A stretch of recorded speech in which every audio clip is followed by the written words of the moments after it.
I am looking forward to the day where we're not playing Donald Trump clips anymore. But the good news that I feel is that we're 6 weeks away from really getting away from this.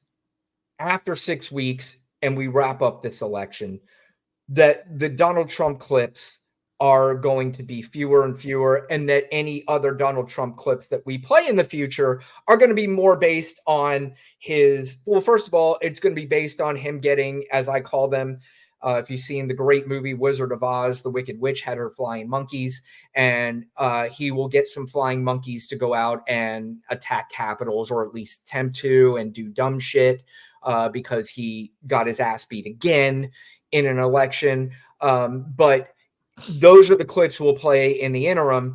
And then the clips we'll be playing about Donald Trump are going to be in regards to his court cases and him being thrown in jail at some point. And anybody that watches this that is a Trump supporter and you hear me talk about him getting thrown in jail, this is not because of Joe Biden or Kamala Harris. This is because he just does illegal shit. Again, that's a thing. You're not running over me with your nonsense about unprovable things that the administration, the Biden administration, the Harris administration is putting Donald Trump in jail.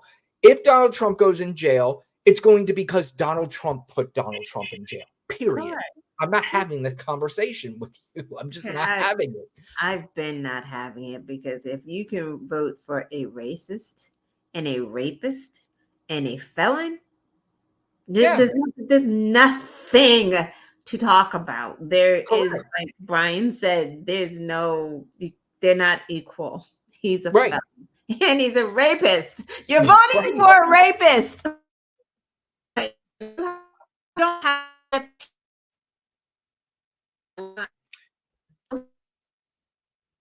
Yeah, Lana, you're breaking out if you can hear me. But while you're breaking out, while you come back at me, a couple more Donald Trump clips. We talked about him in these rallies, and then he just goes off the teleprompter. And a lot of people are sometimes like, hey, Donald Trump doesn't use a teleprompter, but that's not necessarily a good thing.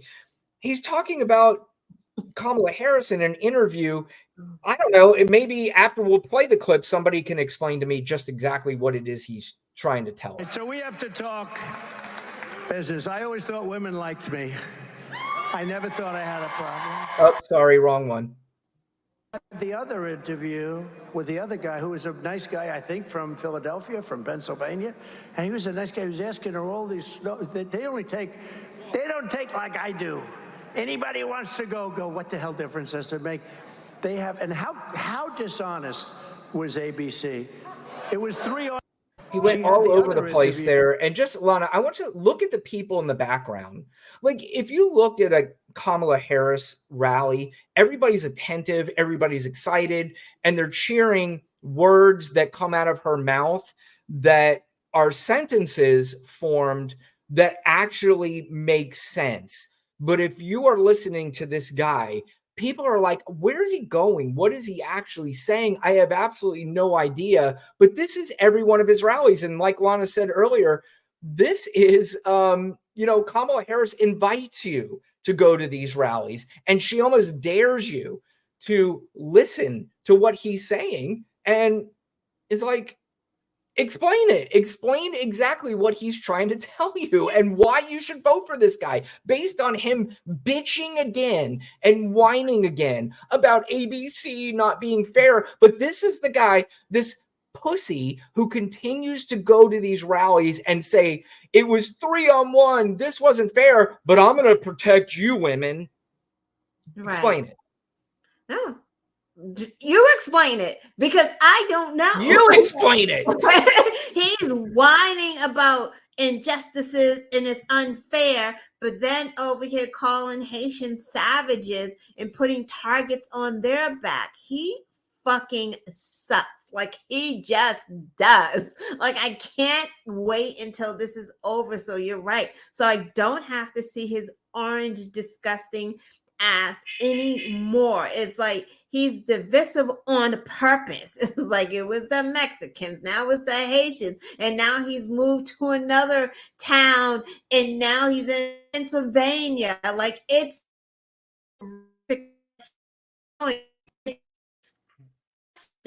he really does.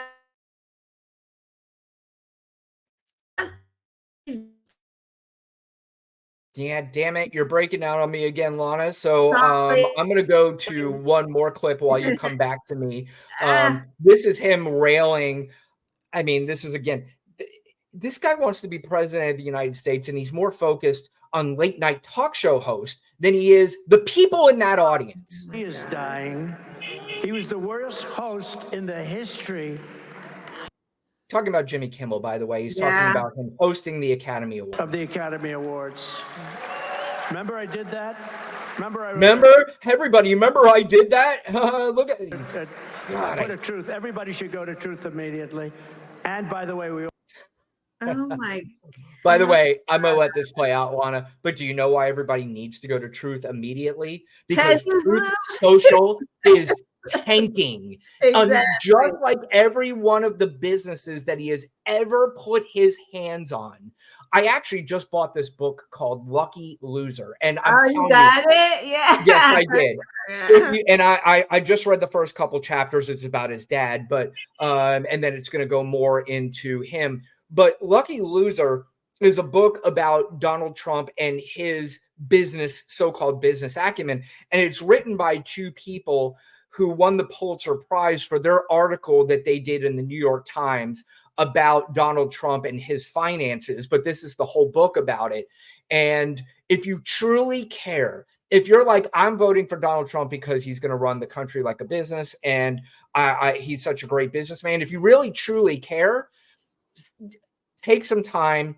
I don't know, if you read 2 chapters a day, you could finish this book within 3 weeks, which gives you plenty of time before the election. But buy this book, read it, and then make your decision as to whether or not Donald Trump is a good businessman. But again, the reason why he wants to go to Truth Social is because his website that he went public with opened up at like $75.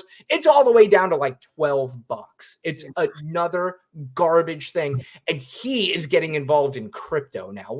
I mean, come on, people. Another scam. It's going to be another scam. Another Trump University for stupid ass MAGAs to friggin' open up their wallets. Just amazing. But let's let him finish railing on Jimmy Kimmel, who I'm sure if he hasn't responded already, but hold on. Also love Elon, I have to tell you. Gave me a big endorsement, big one.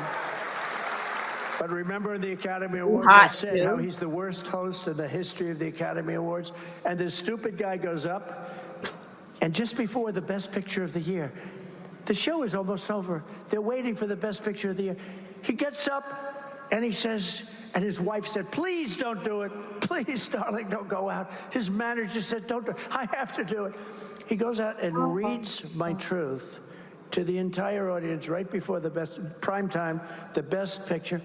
And it said, basically, he is the worst host in the history. He reads the whole thing. And then I think he said something like, ha, ha, ha, he thinks he bothers me or some crap like that. I said, he's one of the dumbest human beings ever. He should have listened to his wife. What a dope. But the retelling of that story was just, it was awful because half of what he said wasn't even true. And then he does that thing. I mean, this is a guy, again, he's running for president. You are an adult person and you have to make a choice as to who you're going to vote for. And you're listening to a guy who keeps making that voice like, ho, ho, ho, like that. This is so, what are we doing? What is he talking about? Did someone ask him about childcare again? Like, I don't even know. Like, I don't know. Is this? That probably was an answer to childcare. It's like, what the fuck is this? Like, I can't even get past the stupid hats that they have on in the back, like they're construction workers. I just put on these hats. It's like they get on the bus and give. All right. Well, I'm sorry you're breaking out again, Lana, but while you're breaking out, there was finally something good I heard out of Donald Trump's mouth. He was asked by somebody who was being interviewed the other day as to whether or not, if he loses, will he run again? Let's hear his answer. Then, if you're not successful this time, do you see yourself running again in 4 years? No, I don't. No, I don't. I think that will be it. I don't see that at all. I think hopefully we're going to be successful. Mr. President, thank you for the interview. I appreciate it. Yeah, no shit, asshole. There's no way you can run because you're going to be in prison, or you're probably 1,000 years old. Correct. And he knows. I mean, Lana, I honestly don't think he wants to run right now. I don't think he wants to be part of this. The only reason why he's running is to keep himself out of jail. Other than that, you can even see he's low energy on a lot of these rallies. He's not even really doing rallies. He's doing these sort of lowbrow interviews. He's going on Theo Vaughn and Lex Friedman and all these other bro sort of interviews. And he's not really going out to trying to win other voters out there. All he's doing is, just kind of, he's mailing it in a bit and just keeping his fingers crossed that he's going to win this election. From all accounts, they don't even really have a lot of money. They can't spend a lot of money in a lot of these different places. In fact, North Carolina, from what I've heard, they can't spend any money there. Mark Robinson at this point now is going to get $0. So I'm not really sure what he's doing. But Lana, at the same time, we just talked about it earlier. Somehow this race is fucking tied. Yeah. Yeah. But it always has to say that, right? Like, can't not be tight. Yeah, I guess that's true. I mean, in this day and age, and by the way, I also want to bring up one other thing too, where people keep talking about Kamala Harris. Another thing I'm running over when they say it. Two things. What was Kamala Harris's accomplishments as vice president? Well, first of all, she's had some accomplishments. I mean, she's broken more ties than any vice president in the history of this country. But when is the last time, Lana, you have ever heard anybody that was a vice president that ran for president and said, what was his qualifications? Did they say it about George H.W. Bush when he ran for president? Did they say it again about Biden when he ran for president? Why all of a sudden do we need to list accomplishments as a vice president? Nobody name Mike Pence's accomplishments as vice president. Name anybody vice president's accomplishments. You're breaking out. Oh, there you go. Can you name any? No. Of course not. This is so stupid. And the other thing too is that she was the least popular vice president of all time. So if you go by some of the polls, that she may have shown up in some polls as the least popular vice president of all time. But let's be fair about this. We are now in a day and age that is so polarized, and we have a ton of people answering these polls who never were involved in politics. They still have no idea what they're talking about when it comes to politics. They just automatically know what they've read on social media, or they've heard their right-wing friends or uncles or whoever say, and they know to just automatically say, no, I can't stand her. And that's all that is. I mean, and not to mention, at this point, they just did a popularity sort of poll. She and Tim Walz are the only ones in the positive as far as positive reviews on who they are as people. And Trump and JD Vance are in the negative. So if you want to continue to go back and talk about her popularity as a vice president, well, I got bad news for you. She's made a major turnaround, and now she's in the positive, and people do seem to like her. Right.